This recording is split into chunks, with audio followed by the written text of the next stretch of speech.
Someone asks you who your close friends are, and you pause, not because you forgot, because the honest answer is there aren't many. Maybe one or two, maybe none right now. And you already know what comes next. The look, the follow-up questions, the quiet assumption that something must have gone wrong, that you're shy or difficult or damaged in some way you haven't admitted yet. But here's what nobody says out loud.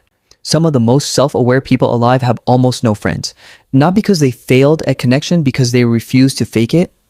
And the science behind why will change the way you see yourself completely. You don't hate people. That's the part nobody understands. You can be warm, you can be funny, you can hold a full conversation and genuinely enjoy it. But the moment it turns shallow, the moment it becomes weather talk and weekend plans and how are you? Good, good. Something inside you just switches off. You find people exhausting. Not all people, just most of them. The ones performing, the ones filling silence with noise instead of meaning, the ones who would never say anything real even if you gave them 100 chances. And so your circle got smaller. Not because you failed at friendship, because you stopped pretending that quantity was the same thing as connection. But here's the part that actually explains why you're wired this way, and it is not what anyone ever told you. Because this is not just a preference. This is not just introversion. There is something specific happening in the brains of people like you, and when researchers found it, it changed how psychologists understand social behavior entirely.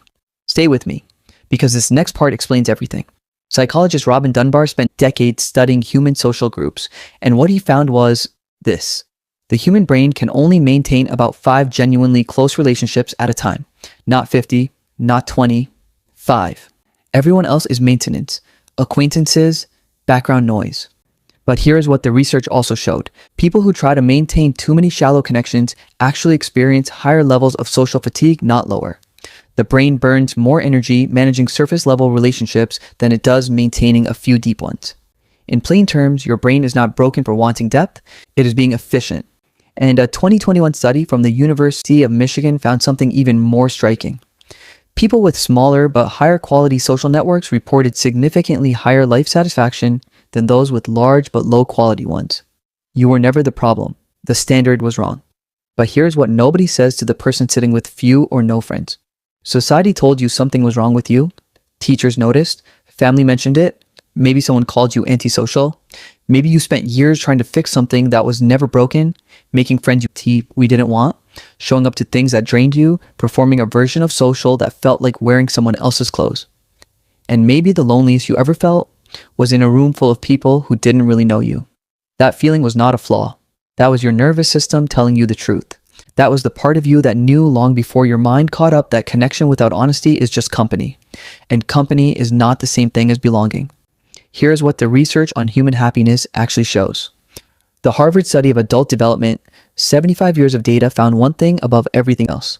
It is not how many people you have around you. It is whether the people around you are real. Not having many friends does not mean you are hard to love. It means you are hard to fool. It means you have standards for your inner world that most people never even develop. It means the version of connection you are holding out for honest, reciprocal, real, that is not too much to ask for. It is actually the only kind worth having. A small circle that is genuine beats a full room that is hollow every single time. You are not alone because you are broken. You are selective because you finally know the difference. And if you have always known this but never had the words for it, now you do. Send this to someone who needed to hear it today. No explanation needed. They will know exactly why you did.